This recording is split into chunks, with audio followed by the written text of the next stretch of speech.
Esse vídeo contém spoiler, pois falar de Final Girls traz alguns aspectos sobre os finais dos filmes, mas em nenhum momento teremos spoilers sobre como ocorrem as mortes, coisas sobre os assassinos ou pontos de virada dos filmes. Quem gosta de filmes de terror, principalmente do subgênero slasher, pode nunca ter ouvido falar no termo Final Girl ou Garota Final, mas com certeza já viu algum filme, uma personagem feminina, jovem responsável, virgem, que não curte festas ou bebidas e que é muito inteligente. Além disso, elas sempre sobrevivem até o final do filme, podendo fugir ou matar o assassino.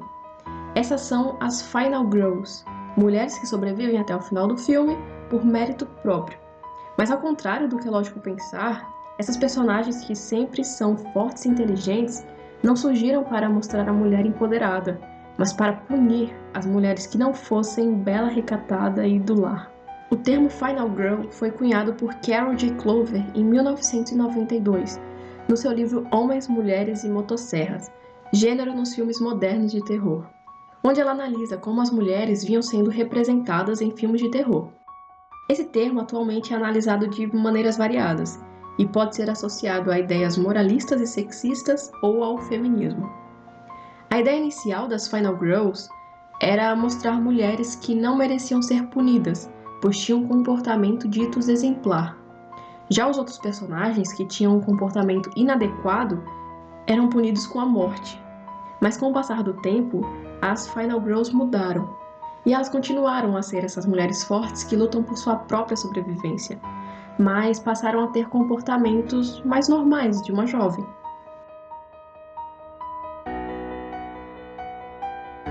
Em muitos filmes slasher dos anos 70 e 80, a mulher é normalmente um entretenimento.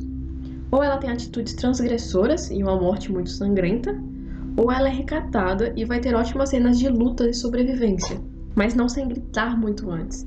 Sally Hardesty, de O Massacre da Serra Elétrica, que é interpretada pela Marilyn Burns, é uma das primeiras Final Girls do cinema. No filme dirigido por Tobe Hooper, ela tem que sobreviver ao ataque do Leatherface, um assassino que usava uma máscara feita de pele humana.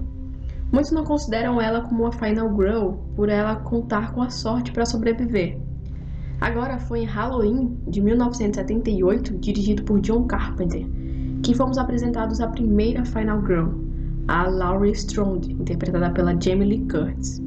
A personagem é muito estereotipada, aquela menina estudiosa que sofre bullying, que tira onda da cara dela por ela ser muito boazinha e não ter relações sexuais.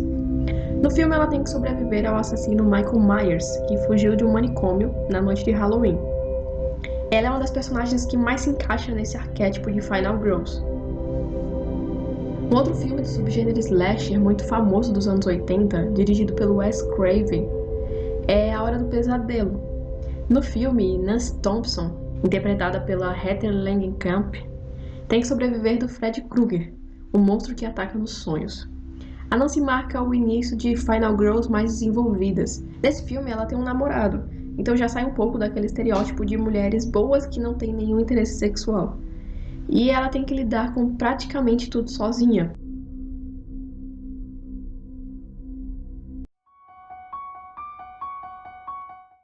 Wes Craven é um diretor que marcou algumas viradas das Final Girls.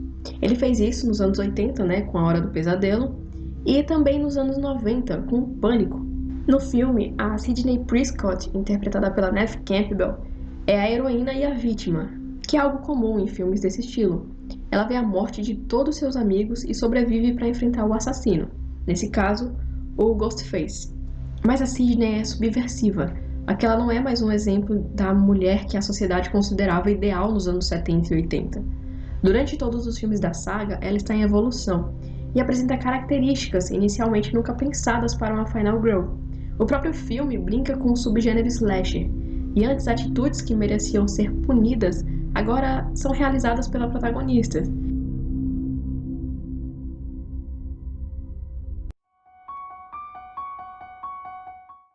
As regras para as Final Girls mudaram. A sociedade mudou e seus pensamentos também. Certos comportamentos não são mais tidos como merecedores de punição. Agora, as Final Girls estão ligados muito mais à força e independência das mulheres do que a comportamentos puritanos. Você é o Próximo, filme de 2011, talvez tenha a melhor Final Girl dessa geração. Erin Harrison, interpretada pela Charlize Vision, acompanha seu namorado em uma reunião de família quando homens mascarados invadem a casa com a intenção de matá-los.